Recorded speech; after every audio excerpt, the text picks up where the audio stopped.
முயற்சிகள் எல்லாம் வெற்றி அடையும். அதே போல் கடுமையான உழைப்போடு சக்ஸஸ் ஆவீர்கள். பட்ட அவமானத்துக்கெல்லாம் ஒரு நல்ல ரிசல்ட் கிடைக்க போகுது, அதாவது பாராட்டு பெறுவீர்கள் அப்படிங்கிற அர்த்தம். உங்கள் ஆசைகள், உங்களுடைய அதிர்ஷ்டங்கள் எல்லாம் ஒவ்வொன்றாக நிறைவேறப் போகிறது. அடுத்து சனி பகவான் பார்க்கும் இடத்திற்கு என்ன பலன்களை கொடுப்பார் என்று பார்க்கலாங்களா? சனி பகவான் 3ஆம் பார்வையாக உங்களுடைய லாபஸ்தானத்தை பார்க்கிறார். உங்களுடைய தொழிலில் நல்ல ஆதாயம், இன்க்ரிமெண்ட், ப்ரமோஷன் எல்லாம் கிடைக்கும்.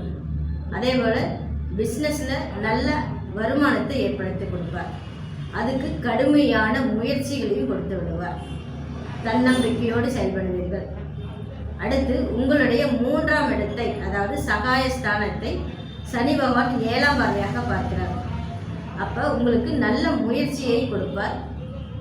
தைரியத்தையும் துணிச்சலோடும் எந்த காரியத்தையும் செய்து முடிப்பீர்கள். சகோதர சகோதரி வழி உறவு ஒரு ஆதாயத்தை கொடுக்கும். அதாவது இளைய சகோதர சகோதரி உறவு ஏதாவது ஒரு விதத்தில் உங்களுக்கு சங்கடத்தை கொடுத்திருந்தால் இப்போ நல்ல ஆதாயம் கொடுக்கக்கூடிய யோகத்தில் இந்த சனி பயிற்சி அமையப்படுகிறது.